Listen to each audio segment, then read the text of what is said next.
Welcome back to this afternoon's presentation where we're going to be looking at herbs. But what I'm going to cover first of all is pain. Pain is debilitating. When someone is in intense pain, they almost can't think properly.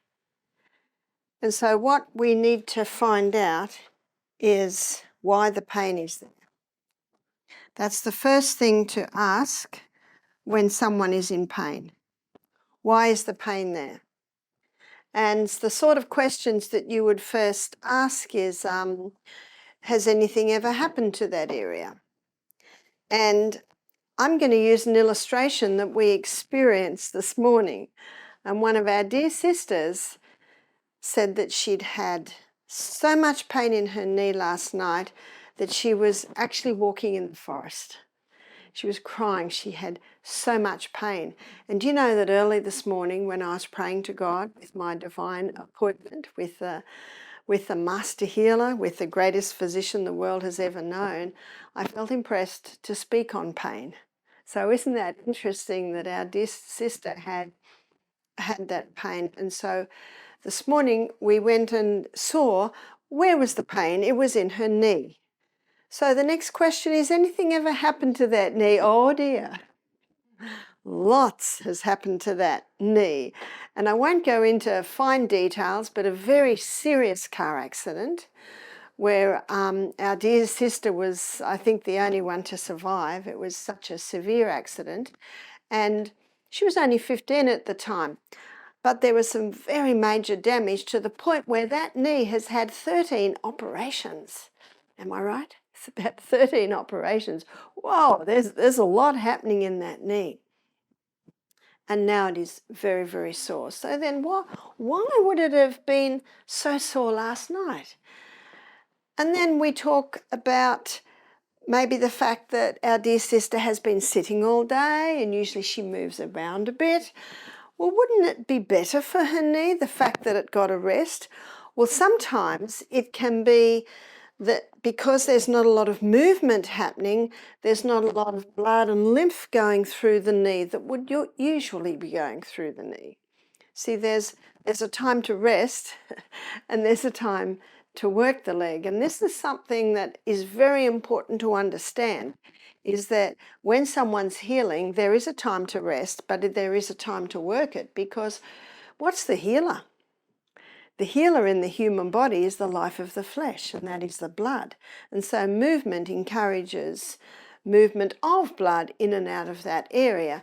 So we sort of come to the conclusion that it's been unusual for this lady to be sitting down most of the day. And I'll put my hand over the knee, and I felt a fire. Right, so use your hand. You can feel your hand to feel. Now, leg down and leg above were warm, but this was a fire. This was incredibly hot. And she had some ice on that, but there's something far more effective than that. See, water is the best conductor of hot and cold.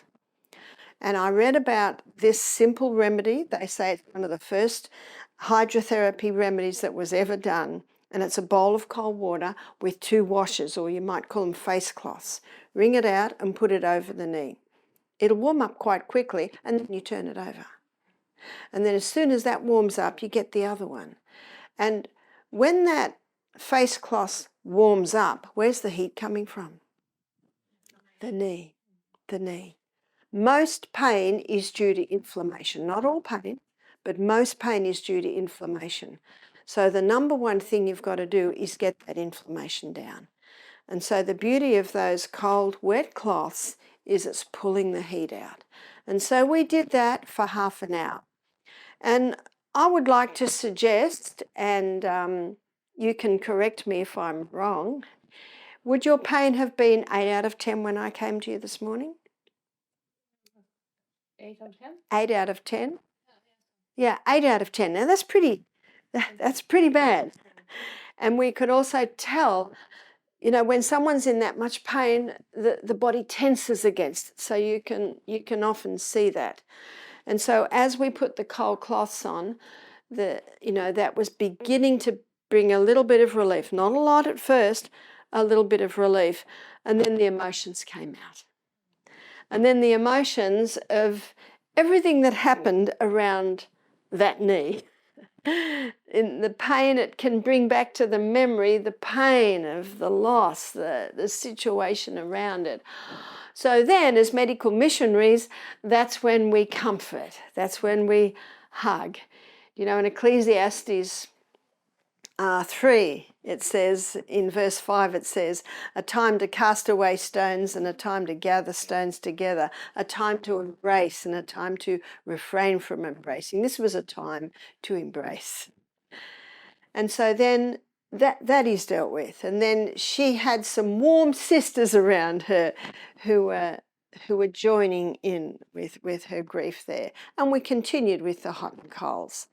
And the pain started to come down a little bit more and a little bit more. And then we suggested the knee be put up. So it put on a chair.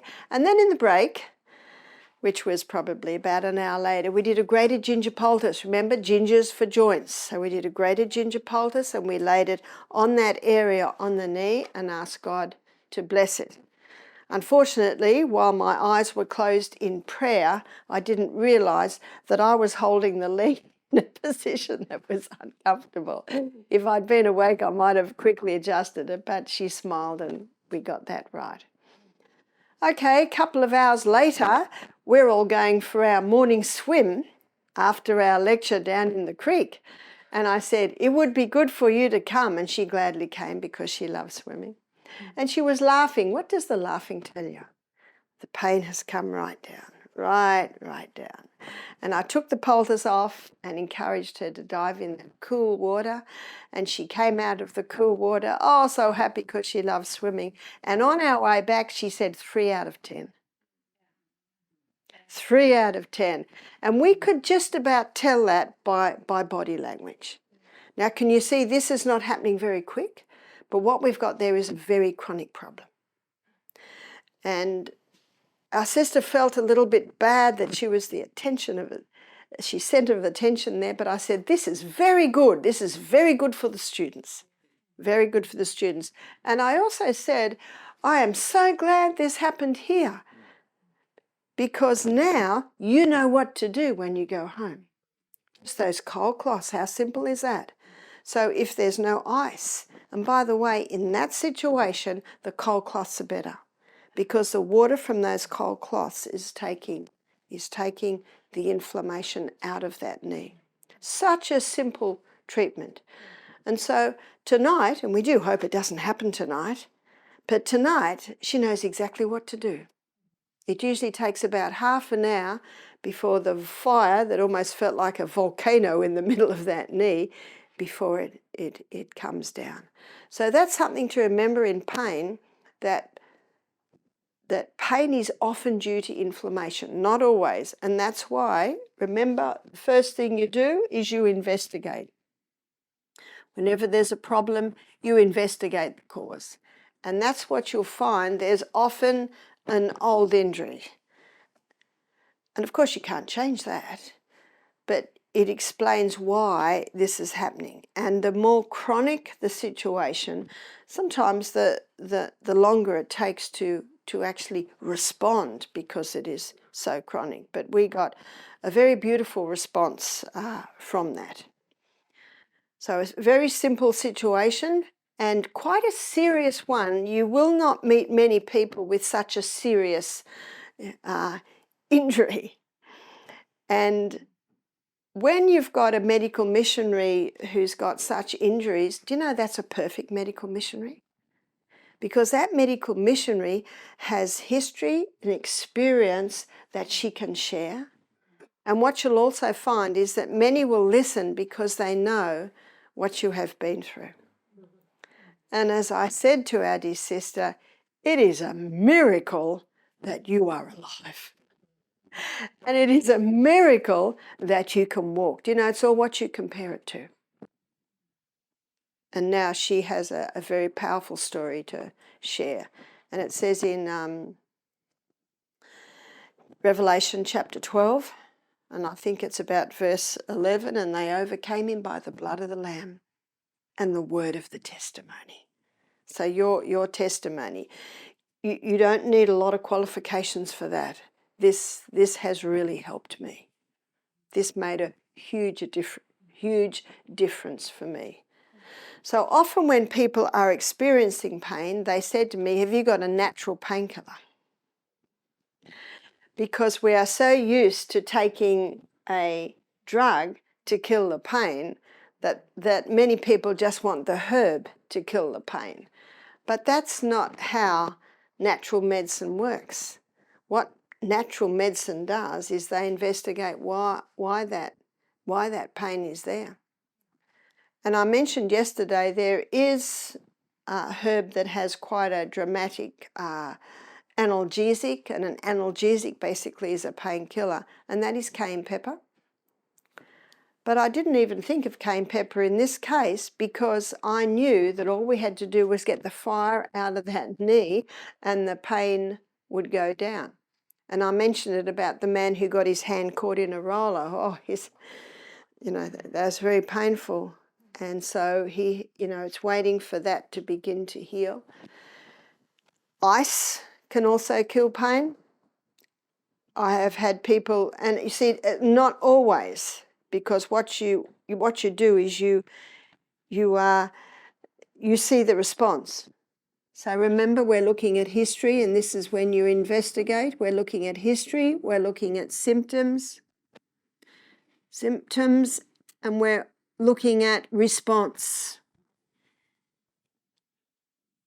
So the response tells you, are you on the right track? I raised 6 children, and what worked for one didn't always work for the other in just training and raising the children. So what you look for is response. Response is very important. So with this man with his hand caught in the roller, the cayenne pepper made a huge difference. He said equal to quite a serious painkiller. So that's impressive. Yes, it tingles a bit, but that settles down, yes? Keep it outside. On the outside. Yep. Meaning, no, inside. We did do a little bit on his fingers. Remember, they were talking of amputating it, and that was bringing the blood to the area. But as a painkiller, I'm sorry, I misunderstood that, you take it on the inside. And so the best way really is to just half a teaspoon, a little bit of water, and throw it down. You might gag a little bit, it'll catch a little bit, but when you're in pain, you'll happily take it. There's an excellent book called The Gift of Pain by Dr. Paul Brand. Notice the title to his book, The Gift of Pain. Oh, I think there's a T on the end. Try it without it, try it with. And he gives a story about when he was in a hospital in India, he had gallstones and he was very busy. He couldn't have them attended to. And he woke up for a couple of weeks. So he woke up one night and he was in the most incredible pain. So he got up and he walked barefoot round and round the hospital grounds barefoot. And he said the paths had cracked shells over them. And you can imagine that barefoot. It was a little painful. But he said it just took the edge off the pain here.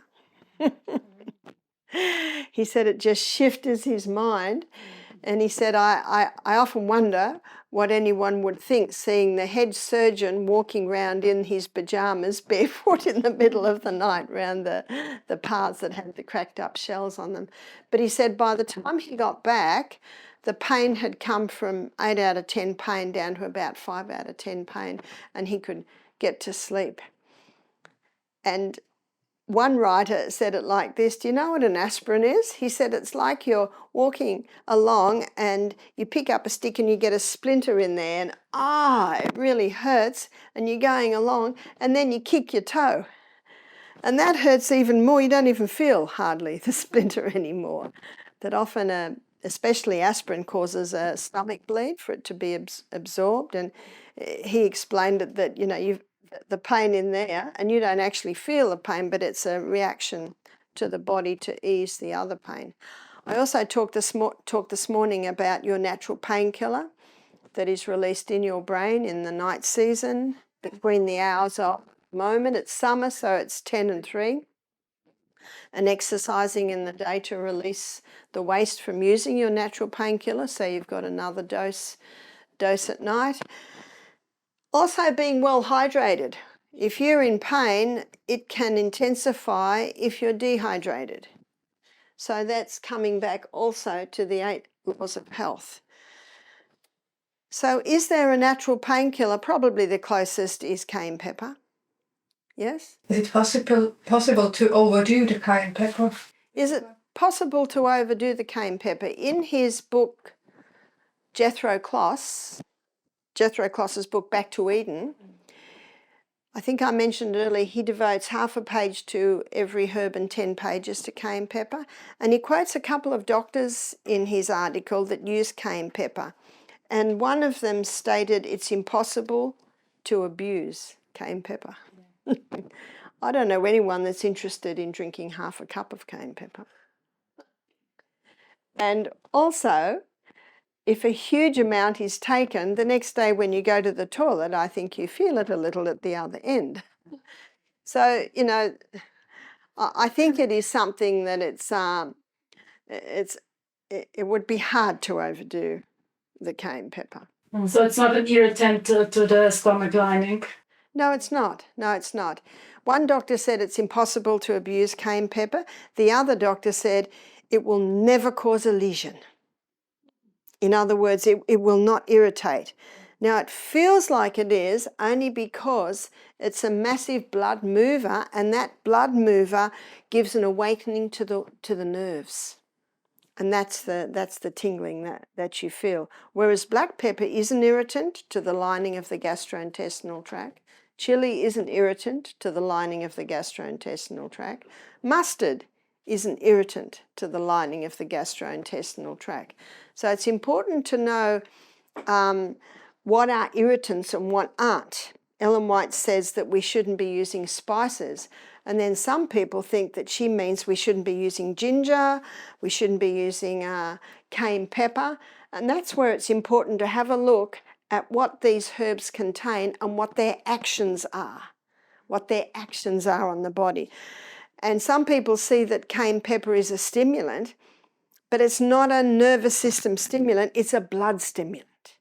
And the life of the flesh is in the blood, so anything that moves blood is actually a good stimulant. And ginger, I went to Fiji a few years ago, and the health retreat I went to there, they were not using ginger. And yet in the marketplace, they've got piles of ginger. I said, you're not using ginger? And they said, no, we had a medical missionary here who told us we mustn't use ginger because it's a stimulant. I said, no.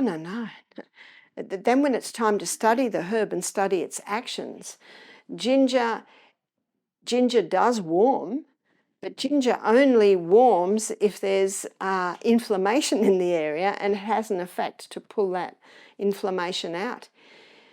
Ginger is an anti-inflammatory. It can get the inflammation down. So it's not hard to Google a herb and Google what its actions are, and that's where the herb book can help. Another, and I think it's probably one of the best anti-inflammatories, so we'll look at anti-inflammatories, because we've had people coming off their anti-inflammatories. So what is your best anti-inflammatory? Externally, it really is ginger. But first of all, we'll look at the cold cloths. And that's what was important for us to do with our dear sister's knee, is to get that heat out of that knee. And the quickest way to do it is with the cold cloths. Soon as they warm up, put another one on. Soon as it warms up, put another one. You just keep doing that. And grated ginger. So you grated ginger poultices. And when I take the grated ginger poultice off, what I find sometimes, after half an hour, a person says, I can't stand it, it's too hot. We just take it off. But if they can stand it a little bit longer. Now, I was asking our sister, is it getting hot? But it was difficult for her to know. She has had so much nerve damage because it's inevitable that nerves can be cut in when operations happen. But so we just left it on, and when she took it off and dived in that beautiful cool mountain lake, you know, if she wasn't diving in the cool mountain lake, then when you take it off, then you just wipe it over with a cold cloth. And remember, finishing with cold equalises the circulation, prevents chilling and closes the pores. So externally, they are the best, but internally, turmeric. Yeah. So how can turmeric be taken internally? You can take it in quite large doses. So I had an injury in my shoulder once. In fact, it was not responding, and so I had a scan to find out what was happening in there, and it showed that I had a full thickness tear of my supraspinatus tendon. Your supraspinatus tendon is the tendon that sits in that dip in your humerus, and your supraspinatus tendon causes your arm to go up. From about there, it's the deltoid. You know, the deltoid is this muscle here that kicks in. So I had a full thickness tear, and I had a 1 centimetre, gap. So I went to an orthopaedic surgeon to get his opinion, and he said, that will need surgery to heal. But he said, we do keyhole surgery now, and you know what they do? They take it up on their computer, and they've got a little cartoon type illustration of what he would do. It was very impressive. I said, whoa, well that looks fairly non-invasive, because he said you've got a 1 centimetre retraction. And he said that cannot heal unless it comes together. But I was a public patient because I do not pay into private insurance. So he said, you know, it's going to take a while. And I said, what if I just hire you to do it? How much would you charge? He said, $2,000. And I thought, to have it fixed so quickly, one might consider that. He said, but then you'd have to pay the anaesthetist, and then you'd have to pay the surgery. I said, forget it. And so he put my name down, but you know, I found out later, he put my name down for about 10 months. And I thought to myself, why did he put me down for so long a way? I think he thought that I could do it, because he couldn't believe how much I could do already, and he could see that I was fit. And I could, by looking at him, he was in his early 50s, he was very fit. You know, and a fit person appreciates and acknowledges another fit person. So now that I knew exactly what was happening, I went home and I started to do comfrey poultices. We have comfrey growing. It was winter, so I was grating up the comfrey root, and I was putting a comfrey root poultice on for 4 hours, twice a day. It was painful, and it would often be painful. And so I was taking internally turmeric, and I was taking 6,000 milligrams of turmeric capsules a day. Now with the poultice on and the 6,000 milligrams of turmeric a day, I was getting 8 out of 10 pain down to 2 out of 10 pain. So that's very impressive. And I had a fairly heavy schedule. I had the retreat, and then the following week I was travelling, and I was giving meetings. So before the meeting, in fact, I had some tops that had big sleeves, so I could put the turmeric poultice underneath and you could barely see it. So that's what I did. And I did it as long as I needed to do it. So when my pain began to subside, I started to just do the poultice once a day. So that, I think we did it twice a day for about 3 weeks. And then I started to ease off. And because it wasn't so much pain, I brought it down to 3,000 milligrams. So I just brought it less and less and did this less and less. And I have full use of that arm. There is nothing that tells me I have any injury at all. So what happened in there? I don't know. but I got full use of it. I'm just not prepared to pay a lot of money to have another scan to find out what's happening in there. And do I need to? Because I have full use of my arms. There, I am limited in absolutely nothing. I can do absolutely everything with that arm. So that happened to me, I don't know, 5, 6 years ago. So the power of comfrey with its growth stimulant, did it join them together? I don't know, looks like it. But can you see what you're looking at? You're looking at response. But that brought my pain levels right down. So if I have pain, the last thing I think of is a painkiller. And I told you my experience with this earache and how the onion poultice certainly brought that pain right down. So you look for the cause, you look at the history, you look at the symptoms, and that's absolutely what we did with our sister this morning, who is not in pain anymore, and if she gets in pain, now knows what to do. Isn't that right? So Dr. Paul Brand, he has some very interesting statements on pain. He said that if you take away the pain, you've actually taken away the alarm system. So when there's pain, it's the body saying, excuse me, there's a problem here, can you do something about it? But then you've got to have a look at why the pain is there. It's like when I jumped out of the plane. I told you I had a skydive and I hurt my ankle. When the ambulance arrived, I'm on the ground. Why did I bite my finger? Yeah, that really hurt, but it takes the edge off that pain a bit. And when the ambulance arrived half an hour later, the first thing they did was the paramedic jumped out with an injection for me. I said, no. He said, no? You know, when you hit your head, it's excruciating at first, but then it eases. Well, this had eased. It had just eased. It had gone from 10 out of 10 pain down to about, I don't know, 7 out of 10. I could handle that. And they were very surprised that I didn't want the painkiller. And what I said to them was, I want to feel that pain because that pain is going to tell me what I can and can't do. Isn't that what pain tells you? Don't go that way. And how often do we wake in the night with a very sore arm because we've actually been lying on it and there's no blood going in it? What's it doing? It's saying, excuse me, can you get off that arm? It's painful, so we move, and then the pain goes away. It's training yourself to look totally different at pain. And I did mention that we have a lot of guests that come with headaches.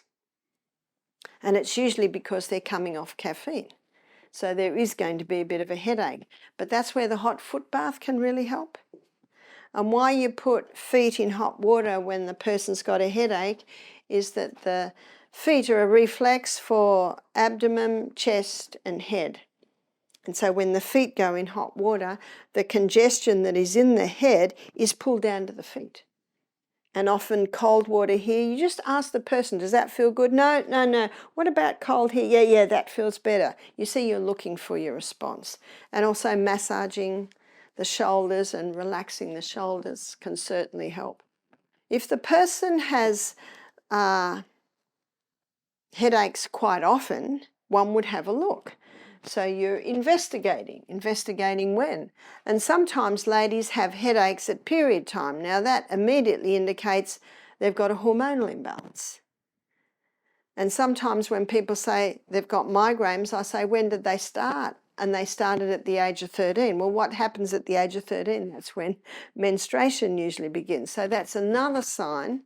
Can you see how your investigation, searching the cause, can give you an indication as to why it is there? Sometimes it can be because of an accident. I think I mentioned we had a girl that had fallen out of an apple tree when she was 10. And then she told me that she'd fallen out of the tractor, I think when she was 7, and she said she had marks in her face where the barbed wire fence had cut her. Every fall can just knock your knock your spine a little bit out of alignment. And so there are some excellent experts you can go to just to have that checked, and that is a chiropractor or an osteopath. Chiropractors in the old days used to just go click, click, click, crunch, crunch, that's another sound. But chiropractors today, the training is a little bit different, and I think they have recognised that a chiropractor can go crunch, crunch, and then you can walk out, turn around, and your muscles will pull it all back to where it was. But I really like the osteopath because they work with muscle and ligament and tendon and bone. So when I had my bad back last week, I found an osteopath in Manchester and he just stretched me. He stretched the leg up this way and the leg over that way and different positions. They know their muscles and exactly how and what stretch will affect what part of the body. And the next day, I went a jump in increase in recovery from my back by 50% because, you know, they're doctors of chiropractic, they're doctors of osteopathy. That's what they've studied in detail. They know their bones, their ligaments, their muscles. So that's when you can go to the experts, and I've seen people get great relief from all sorts of problems by getting a proper adjustment there.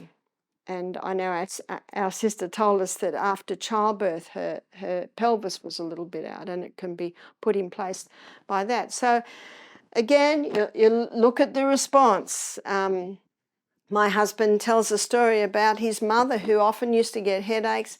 And as a 16-year-old girl, she was riding a horse and she went to jump over a fence and the horse decided to stop and she went flying over the fence.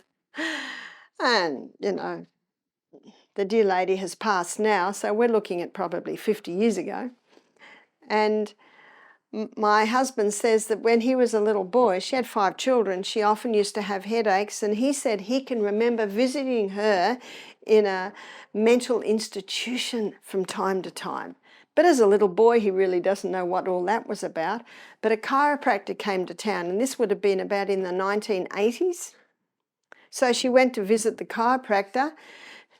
One visit, she never had another headache, and she never had another visit to a psychiatric hospital. Her spine was out of alignment. Our body runs according to precision balance, and so this imbalance that can be created because of an accident, because of an injury, can be put back into place in situations like that. Yesterday we looked at aloe vera, and with aloe vera we looked at how it can be used for burns.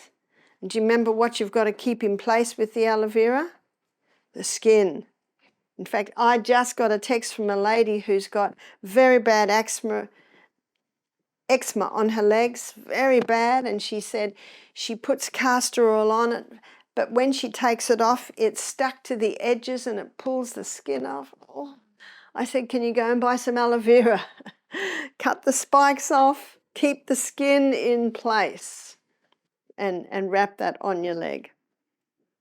But I wanted to tell you what we do internally. So I'd like to touch on a few things that you can do internally using the herbs. So we're going to have a look at the gastrointestinal tract. I gave you a recipe yesterday for gut repair, which can coat, soothe and heal the lining of the gut, but aloe can also do that. So what we didn't get to yesterday was talking about aloe vera inside the gut. Lining the aloe vera skin is a yellow slime, and that yellow slime can be irritating to the gut. And so to use the aloe vera internally, there's a couple of things you can do.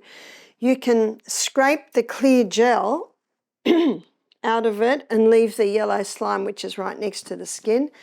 You can mash that up with a fork, or you can blend it, put it in it. Some people add it to their smoothies. But the aloe vera contains some special polysaccharides. Polysaccharide just means many sugars that stimulate cell-to-cell communication. So there can be so not only does it help with the lining of the gut, but taken into the cell, it can help with cell communication there. In Australia, we have got a network that sells health products called Mannatech. Don't know if you've heard of Mannatech. And all of their products are basically based on aloe vera. And in their advertising, they certainly talk about this cell-to-cell communication. But, yeah? Can you spell the company? Mannatech. We don't use Mannatech, but I think that's it. But the reason I mentioned it is because they have some quite remarkable products and people have testified, but it really is just basically aloe vera.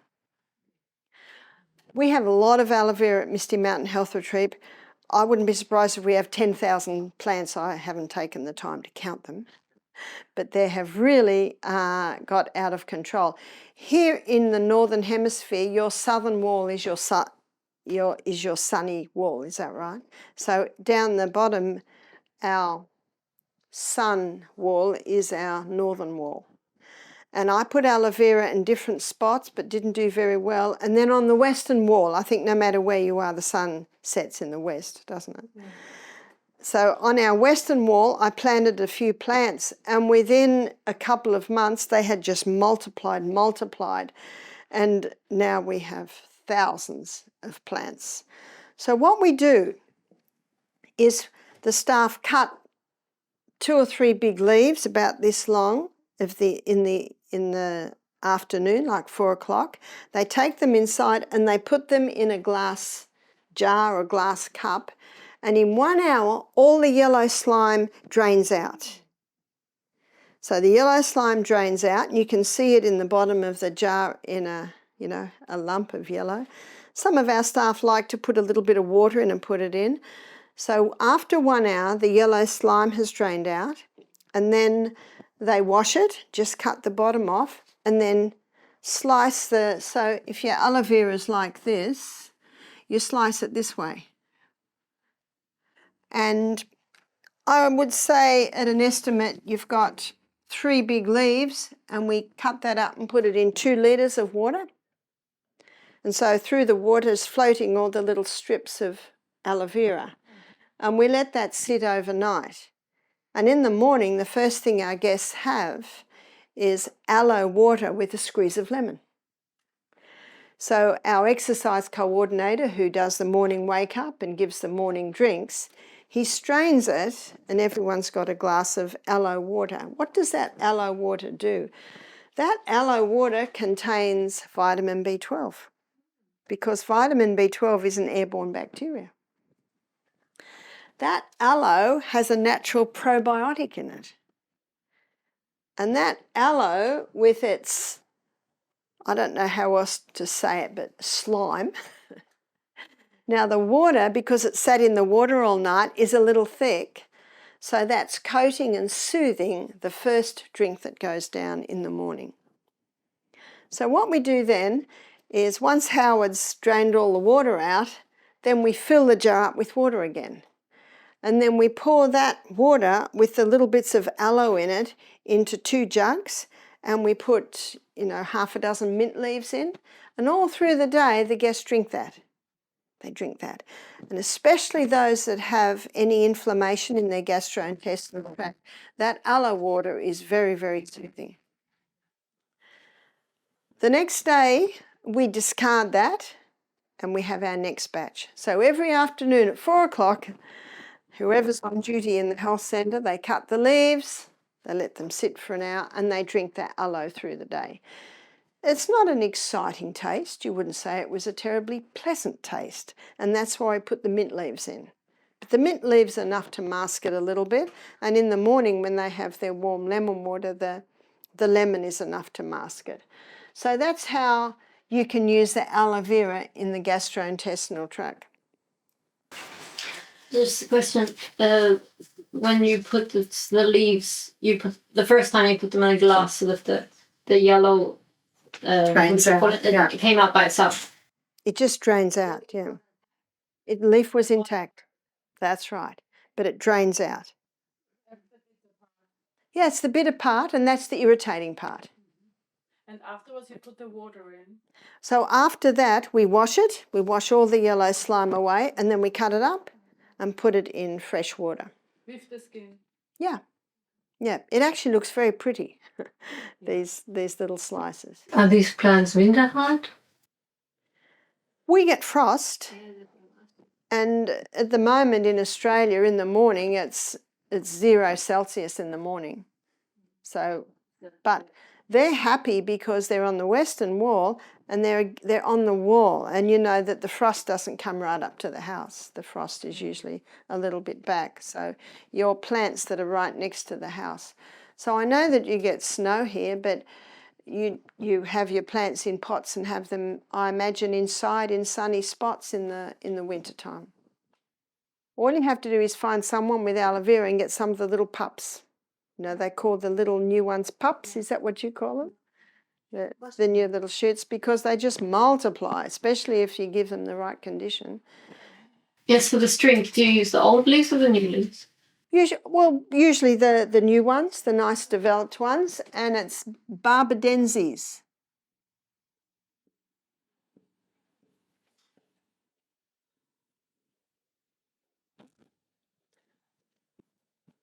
I think that's the spelling. The barb. That's the type of aloe vera, because there are a few different types of aloe vera, but that's the one that you want. That's the one that you want to go for. Yesterday we looked at some bitter herbs to stimulate hydrochloric acid. We also looked at the gut repair mix that had slippery elm, golden seal and myrrh. But now I want to come down to the colon, and what mix of herbs can you use to stimulate bowel movement? And the one we use, we call it colon tea. And colon tea is 1 part cascara. Cascara sagrada.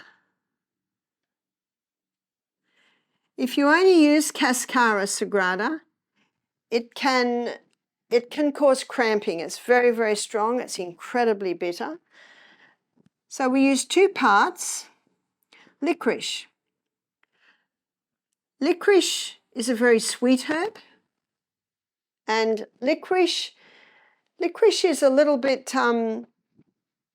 lubricanty, little like mucilage, so it can contribute to lining the gut.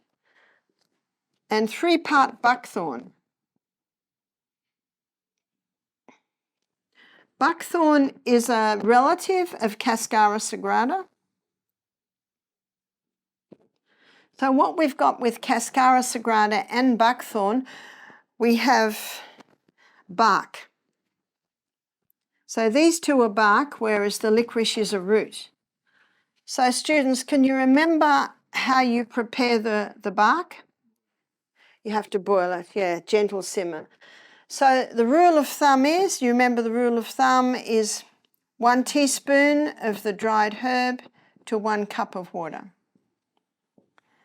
And then because they're roots and barks, there's a gentle simmer for approximately 10 minutes. And then you let it sit. It's important to let it sit because as it's cooling, a lot more of the actives are going into the water. So what's the dose? So, pardon? Teaspoon per cup. Yeah, that's the recipe. So the dose meaning how much do you give to the person? So at Misty Mountain Health Retreat, when the guests come in, we always ask them, how many times do you go to the toilet a day, or how many bowel movements? Now, if the guest says, I go every day, then on the juicing days, so they start juicing Monday, we will give them this tea on Sunday night. So if they say they go every day, and ideally we should go twice a day. So, and Dr. Kellogg said once a day is constipation. Did you know that? He said 3 intakes of food should equal 3 evacuations. And so we give them half a cup before they go to bed. If they say, I go every 2 days, we give them 1 cup before they go to bed. If they say, I go 4 times a day, we don't usually give them anything because they might be the ones that will continue to go on the detox. Now, if on Monday they've started their juicing, if they have not evacuated by the middle of the day, we give them another half cup. So can you see, you're very much looking at response. And if someone comes to me in the morning and says, Barbara, I've been 4 times this morning, then we give them slippery elm. Remember slippery elm? Remember how it goes thick when you put water with it? It'll slow down. It'll coat and soothe and slow down. So you're looking for response. Only once or twice in many years have we needed to give 3 cups a day. We had a psychologist do our program. She said, I go once a week with help. And I said, we'll get you going. So we did the castor oil compresses on her abdomen. Remember, the castor oil penetrates very deep. We got her to sit in the creek. In this retreat, we did not have the sit spas. So we just got her to squat in the creek twice a day for 10 minutes. Just squat in the creek. So that cold water has a stimulating effect. If the woman was a little underweight, I would probably get her to sit for maybe 5 minutes because she would not be able to handle the cold as much. And we gave 3 colon teas a day. We gave a cup of tea at night, we gave a cup of tea in the morning, and we gave a cup of tea in the middle of the day, and then by the end of the day she had a movement. So we gave her 3 cups of the colon tea a day. The tea is black, looks like coffee, does not taste like coffee. For some people it has a bitter taste with a sweet aftertaste, that's the liquorice. For some people it has a sweet initial taste and then a bitter aftertaste. Some people love it, some people hate it, most people say, I can handle it. So it's good for you to make that tea, and it's good for you to drink it and just see what it does with you. What I find is for most people, they just go like they usually go. And yet if they weren't taking the tea, their colon would stop because on the 2 days of juices, there's no fibre going in. So again, you're watching that. So this lady, this psychologist who went once a week with help, she started to go twice a day. By the end of the week, her skin was a different colour. It was almost a grey colour when she came. It was pink. The whites of her eyes became white. You see, how would your kitchen be if you only emptied that garbage bin once a week? The smell in the kitchen would be terrible. You know what that smell tells you? This is bad. This is an unhealthy situation.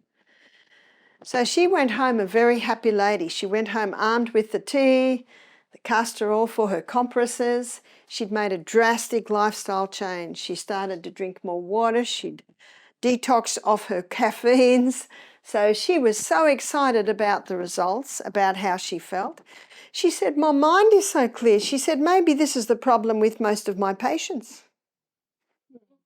Their colon's not working.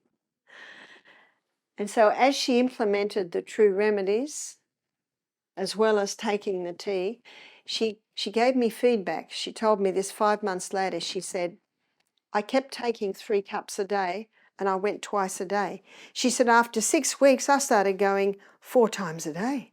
So she said, I brought it back to 2 cups a day and I went twice a day. After 6 weeks, I started going 4 times a day. So she brought it back to once a day and she went twice a day.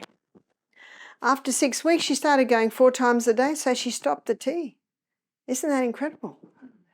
So after, I think it was 5 months, this lady who had this lady was in her 60s, she'd had this problem for a long time. It appears that the herbs, and do you remember what Psalm 104 verse 14 tells you? God gave herbs for the service of man. It appears that the herbs waken up the colon.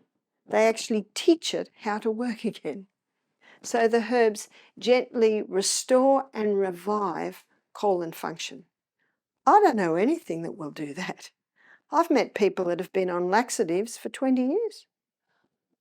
What we need to do is wake up and train. But remember, you would not have that effect if the true remedies weren't implemented.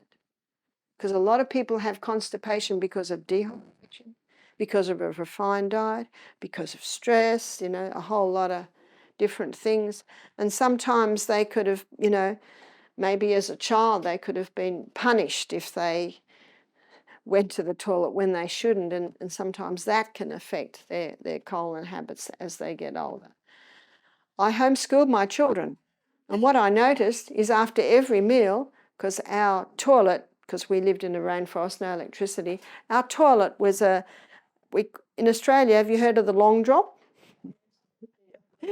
It's a huge big hole about 20 foot deep, and then they build a little hut over it and put a toilet on. It's called the long drop. And maybe it fills up after about 2 years and you have to go and dig another hole and have another long drop. But where that was, you put a fruit tree there and you get pretty nice fruit off it. And so, yeah, our toilet was the long drop up the hill a little bit. And we had fruit trees between the toilet and the house. And after every meal, I could not find my children anywhere, and there they were lined up at the fruit trees. And the elder children are dictating who goes next after every meal. That is the most natural time to go. One lady said, Barbara, every time I eat a meal, it's not long before I'm on the toilet and it's out. I said, no, that's a couple of meals ago. Because when you eat a meal and you begin the process of peristalsis, that goes all the way down. So the most natural time to go is actually after a meal.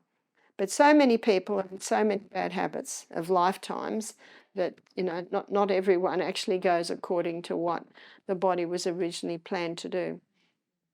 But habits can change little by little by little, given our 4-letter word, time.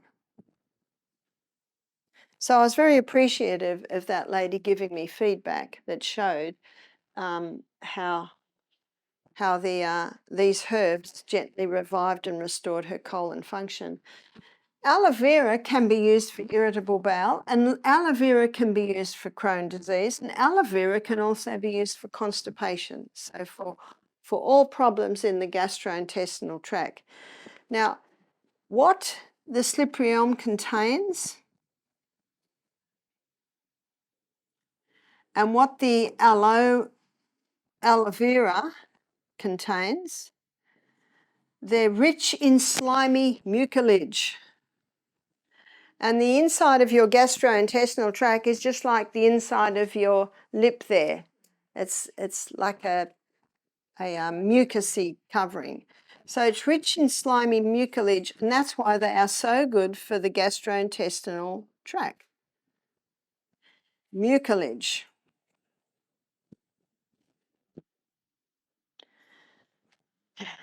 Like something like that. There is another herb, and that's marshmallow. And I don't know if anyone is familiar with it, and I also recognise there might be a different name. You're familiar with it's a flower that cottage gardens often have, hollyhocks. It's a relative of the hollyhock, but it has a leaf that looks a little bit like this. I think it's what we call And it's a soft leaf, but if you pour boiling water on those leaves and drink the tea, you'll see the thickness. It's almost like a thickness that comes. So the marshmallow also can be drank as a tea to help with the lining of the gut. And there are a couple of other herbs that are excellent. Now in our next session, we're going to go outside, and you'll see there's a beautiful peppermint plant outside. Peppermint is a soother on the gut, so if someone has an upset stomach, hot peppermint tea can be very nice. Peppermint tea can be also nice if someone has a sore throat or a cold. One of my favourites is a combination of peppermint tea and ginger tea. And you can make that by even putting fine slices in a cup and pouring boiling water in. Or if you want it really strong, you grate it and put it into a little teapot and pour that in. Also, fennel. Fennel is very nice on the gut. And I think there are some fennel plants out in the garden. So you could actually classify these as digestive aids. When the fennel goes to seed, the little seeds on the fennel plant can be chewed on, and that's a nice digestive aid. When I visit my daughter in America, whenever we go to town, there's a great Indian shop and they have a selection of vegetarian Indian. And when you've finished and you're going out, they always have a bowl of fennel seeds. And you can take some fennel seeds as they're a digestive aid. So there's our digestion. I also wanted to have a look at liver. What are some good liver herbs? I think we touched on this the other day when we looked at the liver, but some of them I want to look at and show you that they can be used also for other areas. So the liver herbs that I talked about the other day were St. Mary's thistle, and that's sometimes called milk thistle. So even though it is a very bitter herb, and it isn't one of the best herbs for the liver, it's called milk thistle. Is that because it's got a milk? Actually, the reason it's called milk thistle is because it can boost mother's milk. So if a lady feels that her milk supply is lacking, she could take St. Mary's thistle. You can get it in a capsule or a tablet form. I often get emails from women asking me how they can boost their supply, but there really is just one way to boost the supply. Just put the baby on the breast a little bit more often, because with the nipple and the breast, it's just demand and supply. And I know if my baby had a cold or a little bit of a fever, I would let them suckle a little bit more that day. Maybe they'd have a little suckle nearly every hour because it soothed them and they were getting the fluid. Well, 2 days later, I had a lot of milk. The supply really went up just from that constant sucking. As a rule, I would feed my babies about every 3 hours, but then there are exceptions when the baby might be sick. Now, the beauty of that is if the baby's got a fever or they're not well, they will suckle because of the comfort, but they're getting more fluid into them. And that's what you want when they're recovering from sickness. So that's good to remember, that the St. Mary's thistle, also called milk thistle, can boost milk supply. Dandelion. So here's liver.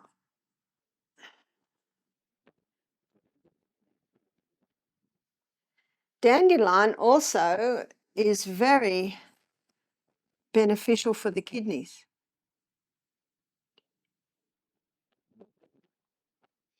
And it is what is termed a diuretic,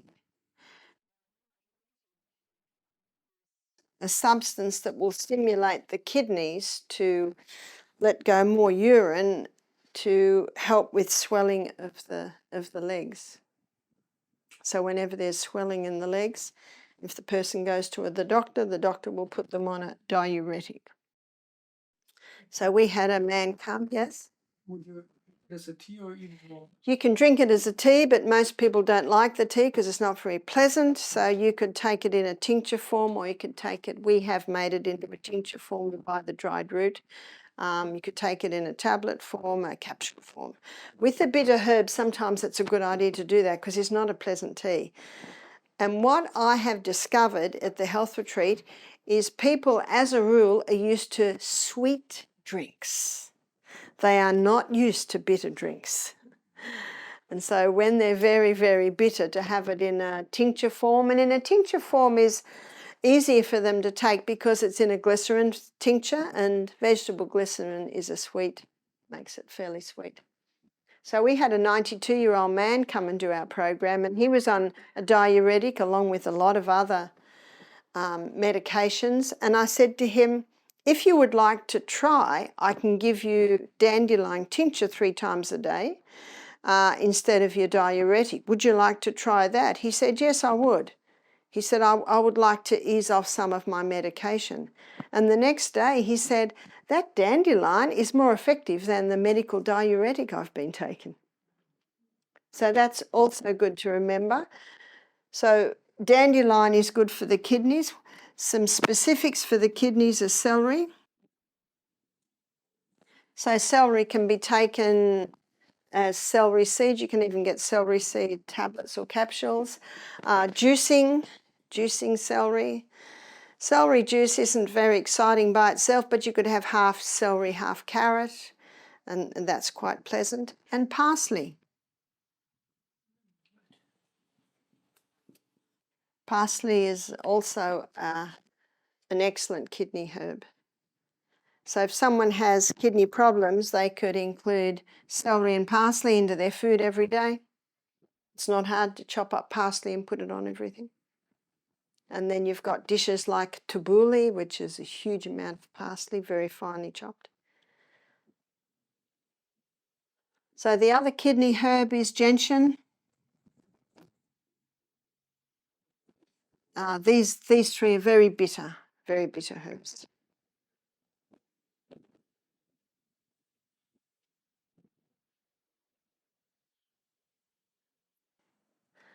So are there any questions? I think we've just about covered everything that I wanted to cover for you. What is the bitter element that is stimulating the people? That I can't tell you, but you could look up the actives that are the bitter ones. Now, 15 years ago, when I was studying the herbs, I could probably tell you off the top of my head, but they're long names, but they are there. You can, if you look in the actives of the herb, if you get information which lists the actives, you can see that. What's more interesting is what are they doing with the kidneys? It's just stimulating the functions. That's right. Yeah. Oh, also, the dandelion definitely stimulates the function, but the celery and the parsley seem to contribute to the cleansing and the strengthening of the kidney. I have a girlfriend and she has to go to the bathroom because of urination very often during the night. So the urethra is a muscle, and that can be strengthened. So if someone has incontinence or get the feeling to go quite often, when they do urinate, they can stop, start. So that takes a lot of control, but that very action helps to strengthen the muscle and rebounding. But if someone has a urethra that's not strong, before they get on the rebounder, they should empty their bladder. Because as soon as they start jumping on the rebounder, they might have a little leak. And you remember we talked about the yoni stones, the internal stones that strengthen the pelvic girdle, and the urethra is part of that pelvic girdle. It really is muscle tone. And whether you're 9 or 90, you can have strong muscle tone. Any questions before we close, yes? Is there anything against nerve pain? Nerve pain. Now, yesterday we looked at some mild tranquilizers, mild sedatives, and we included St. John's wort. St. John's wort is a remarkable herb, and it is a nerve nourisher, which means it nourishes the nerves. So to help with nerve pain, that can be taken internally. You can get St. John's wort oil.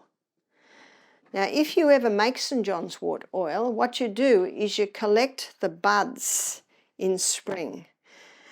And you collect the buds because when you press a bud between your finger, it will go red. They think that's why it's called St. John's wort. And that's what you want to make your oil with. And you just put it into olive oil, and you'll find after a couple of months the olive oil goes red, almost the colour of this lady's dress here. And so what you can do for someone with nerve pain, it can be massaged into the area. For someone's highly stressed out, the St. John's wort can be massaged into their spine.